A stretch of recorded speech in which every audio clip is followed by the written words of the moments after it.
Let me tell you something that is going to fundamentally disturb you. Every single thing you believe about genius, about what it is, where it comes from, why some people have it and most people don't, is catastrophically, embarrassingly, dangerously wrong. You think genius is something you're born with.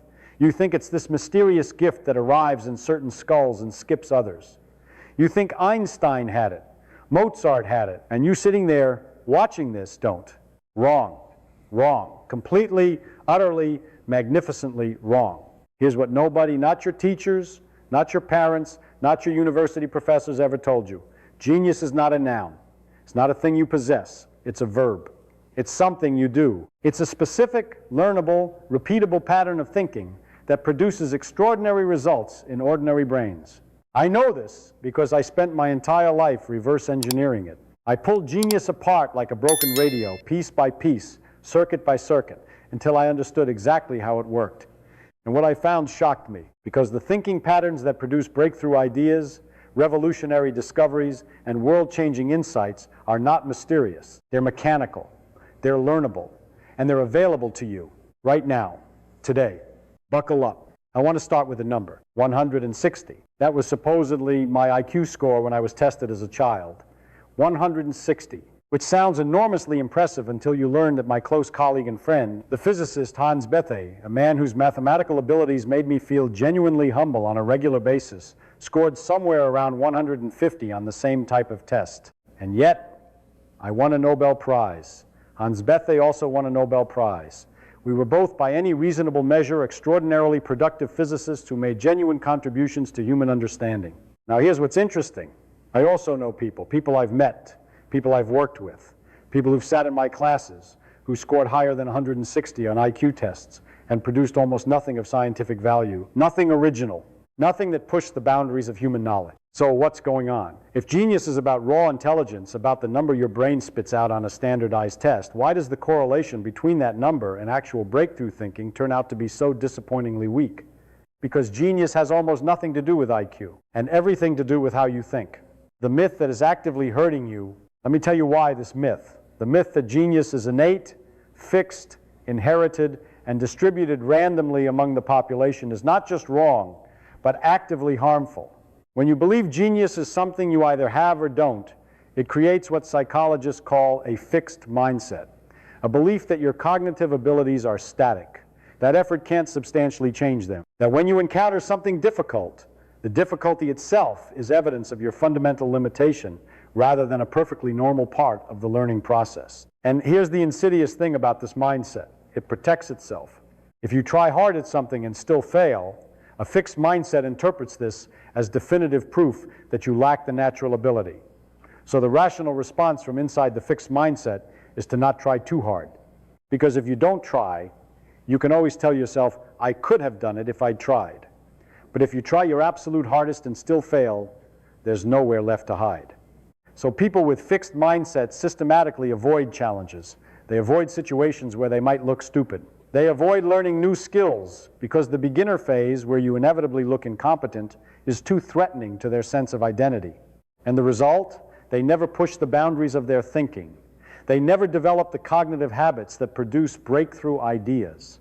And they go through their entire lives believing that the geniuses, the Einsteins, the Feynmans, the Mozarts, were simply born different. They weren't. They thought differently. And thinking differently is a skill. The real story of genius development, let me give you some actual history, because I think the mythology around great thinkers is one of the most damaging intellectual frauds ever perpetrated. Take Einstein. The popular story is that Albert Einstein was a prodigy, a magical brain that arrived on Earth preloaded with the capacity for relativity. The reality? Einstein failed his entrance exam to ETH Zurich on the first attempt. He spent years working as a patent clerk, not a research position, not an academic post, a patent clerk while developing the ideas that would become special relativity. And special relativity itself was not a sudden divine revelation. It was the product of 10 years of obsessive, focused thinking about one specific question. What would it look like to ride alongside a beam of light? 10 years. One question, relentless thought. Take Mozart. The story, a divine genius composing masterpieces at age 5. The reality, as musicologist Michael Morrison and others have documented, Mozart's early compositions, the ones he wrote as a child prodigy, were, by the standards of mature classical composition, fairly ordinary. His father heavily edited them. The genuinely great compositions came after approximately 10,000 hours of practice and musical study. Take me. I was a curious kid who grew up in far Rockaway. My father, not a scientist, not a professor, a uniformed salesman, taught me to look at the world with curiosity and to ask why. He spent my childhood walking me through nature, pointing at things, asking questions, encouraging me to think rather than to memorize answers. That early training in a way of thinking, not in any specific body of knowledge, but in a cognitive style, was the most important intellectual inheritance I ever received. Genius is cultivated. It is practiced. It is a habit of mind, not a feature of brain tissue. What genius brains actually do differently. Now, let's get specific, because I am a physicist and I don't deal in vague inspirational generalities. I want to know the mechanism. I want to understand how. So let me tell you what I've observed in myself. In the most brilliant people I've known in the history of scientific breakthroughs about how genius-level thinking actually differs from ordinary thinking. And there are, I've come to believe, 7 fundamental differences. Not mysterious differences, not differences in raw processing power, differences in approach, in habit, in method. Difference 1, they question the question. Most people, when confronted with a problem, immediately start trying to solve it. The problem arrives, and the brain shifts into solution generation mode. This feels productive. It feels like you're doing something useful. But there is a prior step that most people completely skip, and skipping it is the source of an enormous amount of wasted intellectual effort.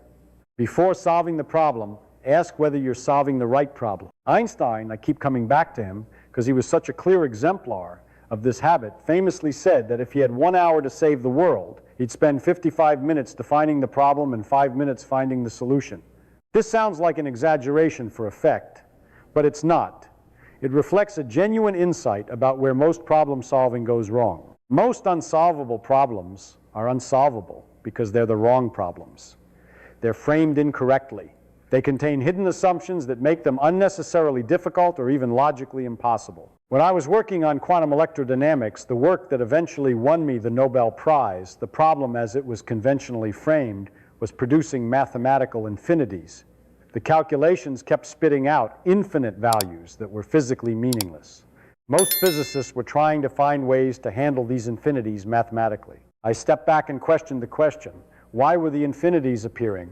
What assumptions built into the theory were generating them? The answer turned out to involve how we were defining the physical parameters of the electron in relation to its own electromagnetic field. The problem was solvable, but only after I questioned the framework that was generating it. Genius-level thinkers spend more time questioning the problem than ordinary thinkers do. This seems like it would make them slower. It makes them dramatically faster, because they don't spend months solving the wrong problem.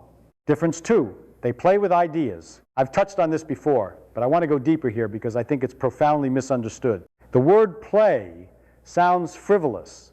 It sounds like the opposite of serious intellectual work. In my experience, it is the foundation of serious intellectual work. What do I mean by playing with ideas? I mean approaching a concept the way a child approaches a new toy, turning it over, looking at it from different angles, asking, what happens if I do this? Without any predetermined notion of what the answer should be or what use it might serve. The physicist version of this is thought experiments. Einstein riding alongside a light beam, Schrödinger's unfortunate cat. My own mental experiments with electrons bouncing backward in time, which eventually contributed to the Feynman diagram formalism. Thought experiments are play. They're not rigorous mathematical proofs, they come before the proof. They're the imagination reaching out into the space of possibility, looking for a shape that feels right before the mathematics arrives to confirm or deny it. The habit of play of approaching problems with genuine, unjudged curiosity, of allowing yourself to consider ideas that seem ridiculous before evaluating whether they're ridiculous. This habit is essential to breakthrough thinking. And it is systematically trained out of people by the time they finish school. Because school rewards correct answers delivered on schedule. It penalizes the exploration of potentially wrong ideas. It has no grade for interesting wrong answer that points in a productive direction. And so people learn to stay safely within the bounds of the already known, and they stop playing and they stop discovering. Difference 3. They embrace confusion as a signal. This one is perhaps the most counterintuitive. When ordinary thinkers encounter confusion when they hit a concept they don't understand, a result that doesn't make sense, an argument they can't follow, the typical response is discomfort. Anxiety, a desire to resolve the discomfort as quickly as possible, either by working through it or by moving on and hoping it doesn't matter. The genius-level thinkers I've known treat confusion differently. They treat it as information, valuable, specific, actionable information. When I was confused by something, my standard response was not, I must not be smart enough for this. It was closer to, interesting. Why am I confused? What assumption am I making that's wrong? What does this confusion tell me about the structure of the problem? Confusion is the feeling you get when your current mental model fails to accommodate new information. It's the sensation of your model cracking, and the crack is exactly where the interesting stuff is. The most productive episodes of confusion in my career were the ones that led me to discard an assumption I'd been carrying without realizing it. The confusion was the symptom. The hidden wrong assumption was the disease. And finding the disease was the breakthrough. Learn to love confusion. Don't run from it. Sit in it. Ask what it's telling you. Difference 4. They think in structures, not facts. Here is perhaps the most important cognitive difference between how genius-level thinkers process information and how ordinary thinkers process information. Ordinary thinking collects facts. Genius thinking extracts structures. A fact is a specific, isolated piece of information. The boiling point of water is 100 degrees Celsius. Newton's second law says force equals mass times acceleration. The Battle of Hastings was in 1066. A structure is a pattern, a relationship between things, a principle that generates facts rather than just being one. The rate of change of any quantity is related to the forces acting on that quantity. This is not a fact, it's a structural insight that encompasses Newton's law, but also applies to population dynamics, chemical reactions, economic systems, and dozens of other domains. When you store knowledge as structures rather than facts, 3 extraordinary things happen. First, you need to store vastly less. One structural insight replaces hundreds of specific facts. Second, you can apply the structure to new situations automatically if you understand the structure of exponential growth. You can immediately recognize it, whether it's appearing in bacterial populations, compound interest, or nuclear chain reactions. Third, you can generate new knowledge because structures reveal their own implications, leading you to predictions and connections that no one has explicitly told you. This is first principles thinking. In the summer of 1945, I was at Los Alamos working on the Manhattan Project. And I want to tell you about something that happened there, not about the bomb, but about a conversation that changed how I thought about thinking. Hans Bethe, one of the most formidably intelligent people I have ever encountered, was working through a complex calculation. I watched him approach it. And what struck me was not the speed of his calculation or the breadth of his mathematical knowledge, though both were extraordinary. What struck me was where he started. He didn't start with the standard formulas. He didn't reach for the conventional approach. He went back all the way back to the most fundamental physical principles. He rebuilt the solution from the ground up, from first principles, as if no one had ever solved this type of problem before. The result was a solution that was not only correct but elegant, simple, clear. And it revealed a physical insight that the standard approach, which was basically a sophisticated form of calculation following, completely obscured. I watched Hans Bethe do this and I felt something shift in my own thinking. I had been approaching problems similarly but hadn't fully articulated to myself what I was doing or why it was different from the standard approach. That afternoon, I started calling it first principles thinking, and I've been teaching it and practicing it ever since. What first principles actually means. Let me define this precisely, because it's one of those terms that people use without really understanding what it means or how it works. A first principle is a foundational assumption that cannot be derived from anything more basic. It's bedrock. It's where the chain of "but why" finally stops, not because we've given up asking, but because we've reached something that is simply, fundamentally, empirically true. In physics, our first principles are things like energy is conserved. Entropy in a closed system never decreases. The speed of light is constant in all inertial reference frames. These are not derived from anything more fundamental. They are the foundation on which everything else is built. First principles thinking means When you approach a problem, you don't start with the conventional solution or the established method.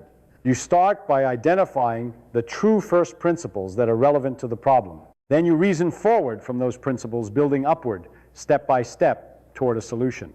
The alternative, the way most people think, is what I call analogy thinking. You encounter a new problem and you ask, what does this look like? What similar problem have I seen before? What did we do in that situation? Analogy thinking is fast. It's efficient for routine problems, and it is catastrophically limiting when it comes to genuinely novel challenges. Here's why. Analogies inherit the assumptions of the original situation. When you say this problem is like that problem, you are implicitly importing every assumption embedded in the original problem solution, including assumptions that might not apply to your new situation and might, in fact, make it impossible to solve. First principles thinking strips all of that away. It says, forget what it looks like. Forget what we did before. What do we know is true? What does that tell us? How to do first principles, thinking the complete method. Let me give you the actual, practical, step-by-step method. Not the vague question your assumptions advice you'll find in every business book. The real thing. Step 1, state the problem completely. Write down the problem you're trying to solve. Be specific. Be concrete. Vague problems generate vague thinking. Step 2, identify your current assumption. Ask, what am I assuming to be true about this problem? List every assumption, including the ones that seem so obvious they barely count as assumptions. These obvious ones are often the most important. I'm assuming this must be done using existing technology. I'm assuming the cost must be below X. I'm assuming the solution must look like existing solution. I'm assuming the timeline is fixed. Write them all down. Step 3, challenge each assumption. For each assumption, ask, is this actually true? Can I verify it? Or is it something I've inherited from convention? This is the crucial step. Many assumptions will survive scrutiny. They'll turn out to be genuine constraints that you must work within. But some often, the most important ones, will turn out to be conventions rather than physical or logical necessities. Things we do because we've always done them that way, not because they're required. Step 4, identify the true first principles. What is actually demonstrably, non-negotiably true in this domain? These are your building blocks. In physics, these are physical laws. In business, these might be fundamental truths about human psychology, supply and demand, or thermodynamics if you're in manufacturing. In personal problem solving, they might be truths about your own values, your actual resources, your genuine constraints. Step 5, reason forward from first principles. Now build upward. Given only what you know to be true, your first principles, what conclusions follow? What solutions become possible that the assumption-laden conventional approach couldn't see? This step requires real intellectual honesty. You have to be willing to follow the reasoning wherever it goes, even if it leads somewhere inconvenient or strange or contrary to conventional wisdom, especially if it leads somewhere contrary to conventional wisdom, because that's where the interesting stuff tends to be. First principles, in practice, the Feynman examples. Let me give you concrete examples of how this worked in my own career. Example 1, quantum electrodynamics. When I was working on QED, quantum electrodynamics, the field was stuck. The calculations were producing infinities, mathematically nonsensical results. And the conventional approach was to find mathematical tricks to handle the infinities. I went back to first principles. What do we actually know? We know electrons have charge and mass. We know they interact with the electromagnetic field. We know quantum mechanics governs their behavior. What does following these principles directly, without the assumptions embedded in the conventional formalism, tell us? The answer was that the way we were defining the bare electron, the electron separate from its electromagnetic field, was the source of the trouble. Electrons always interact with their own field. You can never separate them. Once I accepted that as a first principle and rebuilt the calculations around it, the infinities became manageable through a process we now call renormalization. Example 2, the Challenger disaster. In 1986, the Space Shuttle Challenger exploded shortly after launch. I was asked to join the investigation commission, and I noticed something troubling about the way the investigation was proceeding. People were using organizational language, bureaucratic frameworks, assumption-laden models. I went back to first principles. What do we know? The O-rings failed. O-rings are rubber. Rubber becomes less flexible at low temperatures. The launch happened on an unusually cold day, I demonstrated this in front of the entire commission with a glass of ice water and a small piece of O-ring material. Dropped the rubber in the ice water, showed how it lost flexibility. A child could have understood the conclusion, and yet the engineers and managers and NASA officials had completely failed to act on it because they were thinking in organizational frameworks rather than physical first principles. First principles thinking cuts through complexity like a blade. It reduces every problem to its irreducible physical and logical core. The art of asking impossibly good questions. Now, there is a skill that is even more fundamental than first principles thinking. A skill that makes first principles thinking possible. A skill that I believe is the single most important cognitive capability a human being can develop. It is the ability to ask genuinely good questions. Not questions that sound smart. Not questions that demonstrate your existing knowledge. Questions that are precisely targeted at the boundary between what you know and what you don't. Questions that, when answered, genuinely advance understanding rather than just filling in a detail. Let me tell you about the most important question I ever asked. It was not a complicated question. It was not a question that required years of specialized training to formulate. A child could have asked it. What does it actually mean for two events to happen simultaneously? That's it. That was the question, Einstein's question. The one that unlocked special relativity. The one that changed our understanding of space and time more profoundly than anything since Newton. It looks obvious. It looks almost too simple. Surely we all know what simultaneous means, but do we? Really? If two events happen in different places, say lightning strikes at both ends of a moving train at what feels like the same moment, are they actually simultaneous? Is there a fact of the matter, or does the answer depend on who's observing? Einstein asked this question seriously, more seriously than anyone had before. He followed it to its logical conclusions without flinching, and the result was special relativity. One well-aimed question. Millions of lives of intellectual work in the implications. What makes a question impossibly good? A good question has 4 properties, and if you train yourself to evaluate your questions against these 4 properties, your thinking will improve more rapidly than through almost any other practice. Property 1, it challenges a hidden assumption. The best questions expose an assumption that everyone has been making without realizing it. But why do we assume? Questions are extraordinarily generative. When Einstein asked what simultaneity means for observers in relative motion, he was challenging the hidden assumption that there is a universal, objective now, an assumption so deeply embedded in human intuition that most physicists of the day never thought to question it. Property 2, it is specific, not vague. Why does physics work is not a good question. It's too vague to be actionable. Why does the mathematics of quantum mechanics predict physical outcomes with such extraordinary precision when the underlying interpretation is so unclear? That's a specific, productive question. It points in a direction. It tells you where to look. Property 3, it is at the right level. Questions that are too detailed get lost in specifics and miss the structural insight. Questions that are too general are impossible to make progress on. The art is finding the level of abstraction at which the question is simultaneously fundamental and tractable. This requires judgment, and judgment develops with practice. Property 4, it makes you uncomfortable. Good questions are often uncomfortable because they challenge things you've believed and perhaps built upon.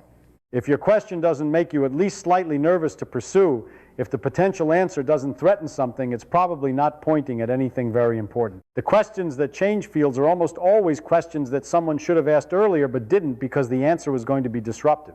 What if the Earth isn't at the center of the solar system? Was an uncomfortable question. What if matter is made of atoms? Was uncomfortable. What if space and time are not absolute? Very uncomfortable. Comfort is the enemy of discovery. The best questions produce discomfort. Learn to follow the discomfort rather than avoid it. Developing your question-asking muscle. Like every skill I've described, the ability to ask good questions improves with practice. And the practice is something you can do every single day with zero equipment in any domain. Here's my recommended practice. The 5 whys but done properly. Take any belief you hold about physics, about business, about yourself, about society. Ask, why is this true? Take the answer and ask, why is that true? Keep going until one of 3 things happens. You reach a genuine first principle, something empirically established and non-reducible. You find a gap in your knowledge that you should fill, or you discover an assumption that you've been carrying without realizing it. Do this every day. about something, anything. The topic doesn't matter. The practice of following the chain of why matters enormously. Here's a simple example. Why do I believe I'm not good at mathematics? Because I always struggled in math class. Why did I struggle in math class? Because I couldn't keep up with the pace and fell behind. Why couldn't I keep up with the pace? Because when I didn't understand something, we moved on before I could resolve my confusion. Why didn't I resolve my confusion? Because I didn't know the techniques for resolving confusion, and the system didn't provide them. Notice where we've arrived. We started with the belief, I am not good at mathematics. We ended at, the system didn't provide techniques for resolving confusion. These are completely different problems with completely different solutions. The first problem, not being good at math, might feel fixed and unchangeable. The second problem, not having learned the techniques for resolving mathematical confusion, is entirely solvable. That's what good questions do. They transform unsolvable problems into solvable ones by revealing the actual structure of the situation rather than the surface appearance.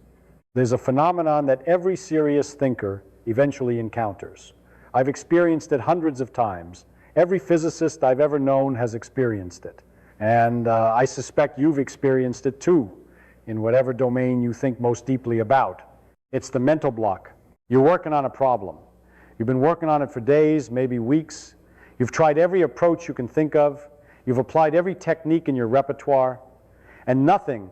You're stuck. The problem sits in front of you, immovable, like a wall. And the longer you stare at it, the more solid the wall becomes. Now, conventional advice about mental blocks is almost entirely useless. Take a break. Sleep on it. Try thinking about it differently. These suggestions are not wrong exactly, but they're vague. They describe outcomes rather than mechanisms. Why does sleep help?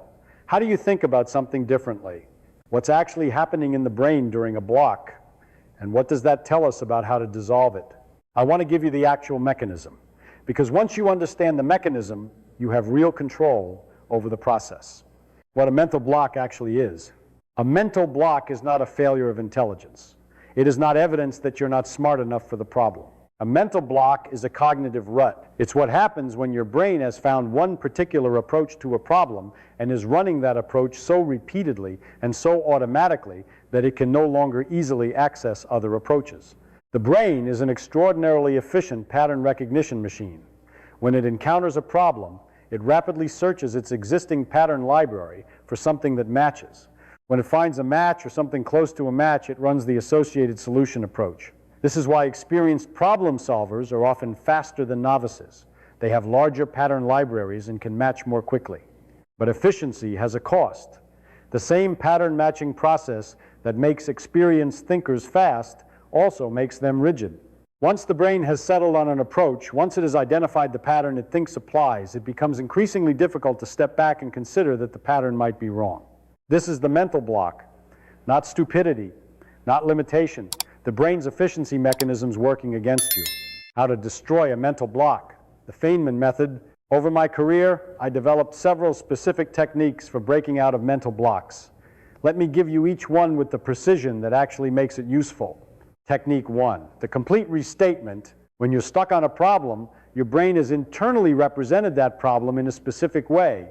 The representation itself is often part of the problem. It encodes assumptions that are blocking the solution. So the first technique is radical. Restate the problem completely from scratch in different words. Don't paraphrase the original statement. Don't rephrase it slightly. Describe the problem as if you were explaining it to someone who had never heard of it, using completely different language, different analogies, different conceptual frameworks. This forces your brain to access a different representation of the problem. And a different representation often reveals solution paths that the original representation made invisible. When I was stuck on a physics problem, I would sometimes restate it in the language of a different field entirely. What would this problem look like if it were a problem in fluid dynamics, in electrical circuits, in economics? The translation process forced me to identify what was essential about the problem, what was structure, and what was accidental, what was just the phrasing I'd gotten used to. Technique 2, work the boundary. Find the exact point where your understanding stops. Not approximately, exactly. Go through your understanding of the problem step by step. At each step, ask, am I certain about this or am I assuming it? The first point where you hit a genuine, I'm not sure, that's your boundary. That's where the block lives. Most people, when they're stuck, feel stuck on the whole problem. But the actual gap is almost always at one specific point, one assumption they haven't verified, one step in the reasoning they haven't fully worked through. Find it with precision. Technique 3, deliberate environmental disruption. This sounds strange, but bear with me, because there's a real neurological mechanism behind it. Your thinking patterns are partly associated with your physical environment. The same chair, the same desk, the same surroundings create a context that your brain associates with the same cognitive patterns, including the patterns that are keeping you stuck. Change the environment dramatically. Go outside. Move to a completely different location. Change the time of day you work on the problem. Go to a museum, a park, a loud cafe if you normally work in silence. The environmental change disrupts the contextual cues that are activating your stuck patterns. It creates space for different neural pathways to activate. This is not mysticism, it's basic associative psychology. I did some of my best thinking in topless bars in Pasadena. Not because there was anything intellectually stimulating about the environment, quite the opposite. But the complete dissimilarity from my usual working environment, combined with something just engaging enough to occupy my social monitoring brain, left a particular kind of quiet cognitive space that was unusually productive for difficult problems. Technique 4, sleep but strategically. Sleep on it is actually good advice, but the mechanism matters. The brain, during REM sleep, runs a process of memory, consolidation, and pattern reorganization. It takes the day's experiences and problems and tries to integrate them with existing knowledge. It makes connections that the conscious mind, focused on specific approaches, often misses. The key is how you set up the problem before sleep. Spend 20 minutes with the problem immediately before sleeping, not grinding on it, but holding it lightly, reviewing what you know, where you're stuck, what you've tried, then let go and sleep. The subconscious processing that happens during sleep is often dramatically more creative than conscious focused thinking, precisely because it's not constrained by the particular approach you've gotten locked into. I cannot tell you how many times I woke up with a solution that had completely eluded me the day before. Not because I'm particularly gifted, but because the sleeping brain is genuinely doing useful work, and giving it a well-defined problem to work on dramatically improves the results. The connection engine, thinking across boundaries. Here's something I've observed about the most creative thinkers I've known across every field. They are voracious cross-domain readers. They don't just read in their specialty. They read biology, history, economics, art criticism, poetry, engineering manuals, music theory. They collect ideas the way some people collect objects with indiscriminate enthusiasm and a vague but persistent sense that everything might eventually be useful for something. And they are right, because here is the deep truth about breakthrough ideas. They are almost never generated by going deeper within a single domain. They are generated by importing the structure from one domain into another. Let me give you a concrete example from the history of science. The theory of evolution, Darwin's great insight, was directly inspired by Malthus's economics. Malthus had described how populations grow exponentially, but resources grow linearly, creating inevitable competition for survival. Darwin read Malthus and immediately recognized the same structure operating in nature. The mechanism of natural selection, the idea that differential survival in competition creates adaptation, was a direct import from economic thinking into biology. Darwin's genius was not the originality of the mechanism.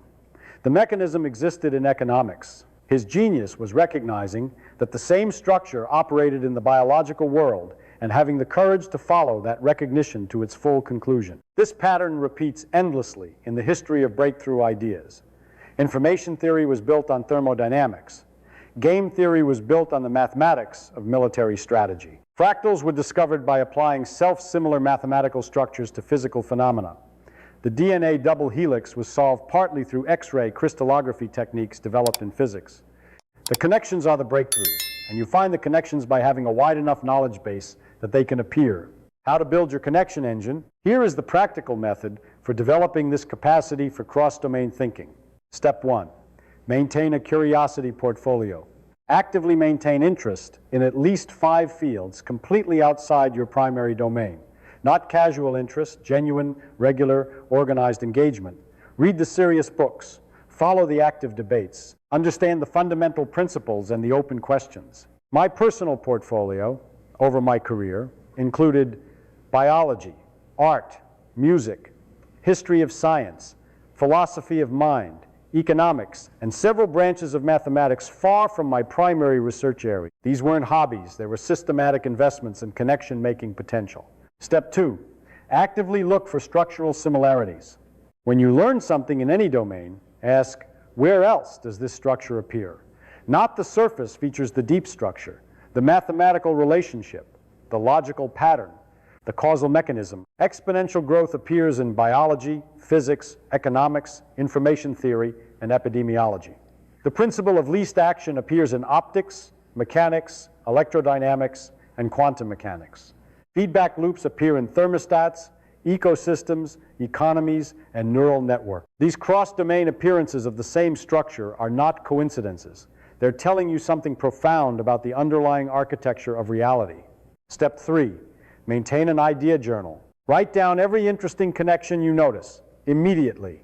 Don't trust your memory. Ideas are slippery, and the ones that feel obvious when you have them often vanish completely within hours. I kept notebooks throughout my career. Not research notebooks, connection notebooks. Random observations, interesting analogies, possible structural similarities between things I'd read in different fields. Most of them never amounted to anything directly, but the practice of noticing and recording kept the connection-making machinery active. And occasionally, looking back through old entries, I'd find a connection that had become newly relevant because of something I'd learned since. Feynman's personal thinking rituals. Now let me be personal. Let me tell you specifically what I actually did, the daily practices, the habits, the rituals that I developed over decades to keep my thinking as sharp, as flexible, and as creative as possible, because I think the specific details matter. General advice is cheap. Specifics are hard-won and valuable. Ritual 1, the daily problem. Every single day without exception, I held at least one genuinely difficult, genuinely interesting problem in active attention. Not a problem I was expected to solve by deadline. A problem I had chosen because it interested me. Sometimes it was directly related to my research. Sometimes it was completely orthogonal to anything I was working on professionally. The daily problem served multiple purposes. It kept my problem-solving machinery in active use. It gave my subconscious something productive to work on during idle moments. And it meant that I was always in the habit of thinking, really thinking, not just processing. Ritual 2, the question walk. I walked every day, long walks, usually in the late afternoon. And during these walks, I held a question, not working on it in the grinding, effortful sense, just holding it, turning it over, letting my mind roam around it without forcing. The walking served a genuine neurological function. Bilateral movement, the alternating left-right motion of walking, appears to facilitate a kind of free associative thinking that is more creative and less constrained than desk-bound focused work. Many great thinkers throughout history were obsessive walkers. Darwin had his thinking path. Nietzsche composed his best work walking. Aristotle taught while walking. I'm not suggesting a mystical connection between walking and genius. I'm suggesting a practical, mechanistic one. Walking occupies just enough of the brain's attention to prevent obsessive fixation on one approach while leaving enough cognitive capacity for genuine creative thought. Ritual 3, teaching as thinking. I've mentioned this before, but I want to emphasize it here in the context of thinking rather than learning. I use teaching not just as a way to help students, but as a thinking tool for myself. When I prepared a lecture, I was forced to take my own half-formed understanding and give it a shape clear enough to transmit to another mind. This process invariably revealed gaps and confusions that private thinking had allowed me to gloss over. The requirement of clarity for others generated clarity in myself. If you don't have students to teach, write. Explaining and writing forces the same clarity. There's a famous observation that you don't really understand something until you can write it clearly. It's not quite right. Clear writing is a consequence of understanding, not the cause, but the process of trying to write clearly is one of the most reliable methods for discovering where understanding is still fuzzy. Ritual 4, the difficulty index. This is something I developed informally and never named until now. At the end of each day, I'd ask myself, how difficult was the thinking I did today? Not how much thinking. How difficult? Was I genuinely pushing the edge of my understanding? Was I working on problems where I didn't know the answer? Was I confused and working through the confusion? Or was I operating comfortably within established understanding, doing competent professional work that wasn't really stretching anything? The distinction matters enormously. There is a principle in cognitive science called desirable difficulty, the idea that learning and thinking happen most effectively at the edge of current ability. Too easy, and no growth occurs. Too difficult, and you're overwhelmed. But right at the boundary, just beyond comfortable competence, that's where the brain does its most productive growing. I tried to ensure that every day contained at least some time at the boundary. Some time where I was genuinely uncertain, genuinely stretching, genuinely thinking at the edge of what I could do. The days when I stayed too comfortable in familiar territory, I could feel it. The thinking felt smooth, effortless, pleasant. And those were, reliably, the days I made the least progress. I want to tell you about a man I'll call Dr. X. I knew him at Caltech. Brilliant man, truly brilliant in the technical sense. His mathematical abilities were extraordinary. He could solve problems that made the rest of us slow down and stare. He understood the literature in his field better than almost anyone alive. And he never in his entire career produced a single original insight of any significance. He published papers, many papers, good papers, technically excellent papers, but they were papers that extended existing work, refined existing results, confirmed existing predictions. Nothing that cracked open a new door. Nothing that changed how the rest of us understood the world. Why? I thought about this for years. And eventually I came to a conclusion that I think is one of the most important insights about creative thinking that I've ever developed. Dr. X was destroyed by his own certainty. He knew too well what was true and what wasn't. He had so thoroughly absorbed the established framework of his field that he genuinely could not imagine a world in which those frameworks were wrong. When he encountered evidence that didn't fit, he found ways to accommodate it within the existing structure. When he heard unconventional ideas, his immediate automatic response was to identify everything wrong with them. He was, in a word, closed. And a closed mind, no matter how brilliant, no matter how technically capable, cannot produce genuinely new ideas, because new ideas, by definition, come from outside the existing framework. And a mind that cannot step outside the existing framework cannot receive them. The enemies of genius thinking. Let me now give you a comprehensive account of the cognitive patterns and habits that most reliably kill breakthrough thinking. These are the enemies. Know them. Recognize them in yourself. Fight them. Enemy one, the need to be right. This is the most fundamental enemy, the deepest, the hardest to root out. Human beings have a powerful psychological drive to be right, to have correct beliefs, to not be wrong. This drive is deeply tied to identity we feel, at some primitive level, that being wrong means being stupid, and being stupid means being inferior, and being inferior means being excluded from the group. This drive is understandable. It may even have been adaptive at some point in our evolutionary history, but for serious thinking, it is catastrophic. Here's why. If you need to be right, you will unconsciously filter and distort information to confirm your existing beliefs. You will dismiss evidence that contradicts your position. You will seek out people and sources that agree with you and avoid those that don't. You will feel uncomfortable when challenged and mistake that discomfort for evidence that the challenger is wrong rather than evidence that you should think harder. In short, the need to be right makes it impossible to discover that you're wrong.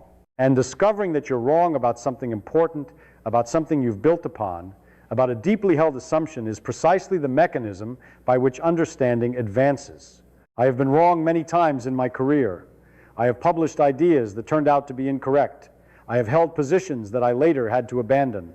And every single one of those experiences of being wrong taught me more than 10 experiences of being right. Because when you're right, you've confirmed what you already knew. When you're wrong in an interesting way, you found the edge of something. You found where the map doesn't match the territory. That's valuable. Cultivate the ability to be enthusiastically wrong, to say, oh, I was wrong about that. How interesting. What does it mean? Rather than, I was wrong. That's impossible. Let me find a way to explain why I'm actually right. Enemy two, expertise. Arrogance. There is a particular form of closed-mindedness that afflicts people who have achieved genuine mastery in a field. I've seen it in physicists, biologists, economists, philosophers, artists. I've felt it in myself. It goes like this. You have worked very hard for a very long time to develop genuine expertise. You know the field more deeply than most people on earth. And so when someone raises an idea that seems wrong to you, when something contradicts your expert intuition, you trust your expert intuition. This is reasonable. Expert intuition is a real thing. It represents the distilled pattern recognition of thousands of hours of experience. It is not to be dismissed lightly. But expert intuition is also a reflection of the existing framework of your field. It is calibrated to what has been true in the past, in the contexts you've experienced. When the world changes, when a genuinely new situation arises that the existing framework doesn't fully capture, expert intuition becomes a liability. It tells you the new situation is like the old situations. It fights the recognition of genuine novelty.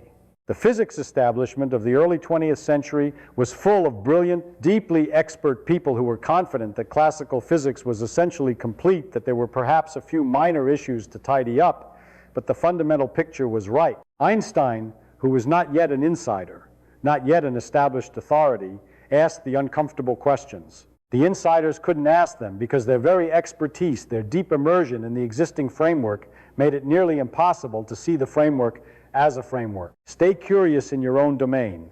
Never let expertise become arrogance. The moment you feel certain that you know how a field works, that's the most dangerous moment, because certainty is the beginning of blindness. Enemy 3, social conformity in thinking. Humans are social creatures. We evolved in small groups where social conformity was often literally a survival advantage. Being different, being wrong in the group's eyes, being excluded, these were potentially fatal in our ancestral environment. And these ancient social instincts are alive and operating in modern intellectual environments. The pressure to think like your colleagues, to agree with the consensus, to not say things that will make people in your field look at you strangely. This pressure is enormous and largely invisible because we experience it as intuition rather than social pressure. We don't feel I'm suppressing this idea because I'm afraid of social rejection. We feel this idea is probably wrong. The social conformity is doing its work underground. I was fortunate in a strange way in that I was always somewhat socially unusual. I liked bongo drumming. I hung out in bars. I had hobbies that physicists weren't supposed to have. I talked to people I wasn't supposed to talk, to artists, criminals, safecrackers, showgirls. And all of this social nonconformity, I believe, contributed to my intellectual nonconformity. I never fully absorbed the belief that physics should be done in only the standard ways, because I'd seen too many other ways of doing things to believe any single way was the only way. You don't need to be socially eccentric to think independently, but you do need to build a relationship with your own ideas that is separate from your relationship with other people's approval of your ideas. You need to be able to hold an idea, examine it on its own merits, and decide what you think about it before checking what the consensus thinks. Enemy 4, premature closure. The brain is a completion machine. It hates unresolved questions. It feels uncomfortable with ambiguity and uncertainty and actively works to resolve them, often by accepting the first plausible answer rather than the best answer. This is premature closure, and it cuts off the exploratory process before it has produced the best possible thinking. Here is where the insight lives, between the first plausible answer and the best answer. The first plausible answer is often wrong, or partly wrong, or true but incomplete. The best answer usually requires staying with the discomfort of not knowing for longer than feels comfortable. Train yourself to ask, every time you feel you've found an answer, is this the best answer or just the first one? Then generate at least 2 alternative answers. Compare them, follow each one to its implications. This deliberate multiplying of hypotheses prevents premature closure and dramatically improves the quality of thinking. Building your genius operating system. We've covered a tremendous amount of ground in this series. The myth of fixed intelligence, how genius-level thinkers actually think. First principles, good questions, mental blocks, cross-domain connection, daily rituals. The enemies of creative thought.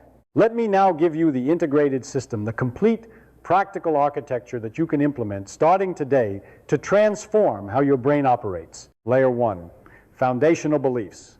The first layer is mindset, and I know mindset sounds like self-help filler, but hear me out because I mean something very specific. You need to genuinely believe, not just intellectually acknowledge, but actually believe three things. First, intelligence is not fixed. Your current cognitive capabilities are a starting point, not a ceiling. They are the result of your thinking habits to date, and they will change as your thinking habits change. Second, confusion is information, not failure. Every time you're confused, you've located a gap in your model. That's valuable. Treat it as data. Third, being wrong is not shameful, it's productive. The goal is not to be right. The goal is to understand. And understanding advances through the recognition and correction of errors. These beliefs need to be operational. They need to actually change your behavior when you encounter difficulty, confusion, and being wrong. That's the test. Not what you say when things are easy, but what you do when things are hard. Layer 2, daily practices. Layer 2 is the daily discipline. The practices that, done consistently over weeks and months and years, build the cognitive machinery of genius-level thinking. Morning, choose your daily problem. Write it down. Spend 10 minutes with it before you look at email, before you engage with the world's demands. Let it be the first serious cognitive activity of the day. Throughout the day, practice the 5 whys on something. Question 1, assumption in something you believe or something you encounter. Look for one cross-domain connection. These don't need to be long. 5 minutes of genuine engagement is worth more than an hour of going through the motions. Afternoon, walk, or do something physical that occupies the body without demanding focused cognitive attention. Let the morning's thinking percolate. Evening, write anything. What you learned, what confused you, what connections you noticed, what questions arose. The act of writing produces clarity that thinking alone does not. And the cumulative record is extraordinarily valuable, a growing document of your developing understanding. Layer 3, the problem portfolio. Maintain, at any given time, a portfolio of problems at different levels of difficulty and in different domains. Some problems should be in your area of expertise where you have the background to make real progress, but the genuine challenge remains. Some problems should be at the edge of your knowledge, requiring you to learn new things in order to engage with them seriously. Some problems should be completely outside your domain wildcards that force genuinely fresh thinking. The purpose of this portfolio is to ensure that your thinking never becomes entirely routine. The expert domain problems use your existing machinery. The edge of knowledge problems expand the machinery. The outside domain problems stress test and strengthen the machinery by applying it in unfamiliar territory. Layer 4, the social architecture. This one is often overlooked, but I believe it's crucial. The quality of your thinking is profoundly influenced by who you think with and who you expose your thinking to. Surround yourself primarily with people who think similarly to you, who share all your assumptions and frameworks, and your thinking will calcify. Surround yourself with genuinely different thinkers, people from different fields, different backgrounds, different intellectual traditions, and the friction will keep your thinking alive. I sought out unconventional people throughout my career, not just physicists, artists, biologists, writers, engineers. I loved conversations that made me uncomfortable because they came from a completely different place. Those conversations were consistently more generative than the conversations where everyone agreed. Find your uncomfortable conversations. Seek out the people who will challenge your assumptions with genuine knowledge and genuine alternative perspectives. Not argument for its own sake, substantive engagement with genuine alternatives. The ultimate truth about genius. And now, after all of this, after everything we've covered across 4 parts of this conversation, I want to give you the thing underneath everything else. The deepest truth, the one that I think matters most. Genius is not a state you achieve and then possess. It is not a destination. It is a direction. It is the direction of ever deeper curiosity, ever more honest questioning, ever greater willingness to be wrong, to be confused, to not know, ever more disciplined habits of thought, ever wider ranges of reading and connection making, ever more genuine engagement with the most difficult and interesting questions you can find. Nobody arrives at genius. The greatest thinkers in human history, Einstein, Newton, Darwin, Curie, Turing, they were not people who had finished thinking. They were people who never stopped, who pushed further every day, who found the boundary of their current understanding and leaned into it, not away from it. The day you feel you've understood enough, the day you feel genuinely comfortable and certain about how things work, that's the day you stop thinking like a genius and start thinking like a bureaucrat. Stay uncomfortable. Stay curious. Stay wrong enough to keep learning. I spent my entire life this way. Not because I was naturally brilliant, though I had gifts, as everyone does, but because I found very early that the world was incomprehensibly interesting, that every answer opened 10 new questions, that there was no bottom to the depth of any subject I cared to pursue. And that discovery, that genuine understanding is always deeper than current understanding, always richer, always more beautiful and more strange. That discovery is not a burden. It is the greatest gift the universe offers to a curious mind. Go receive it. The first principle is that you must not fool yourself, and you are the easiest person to fool. I'm Richard Feynman. Keep asking why.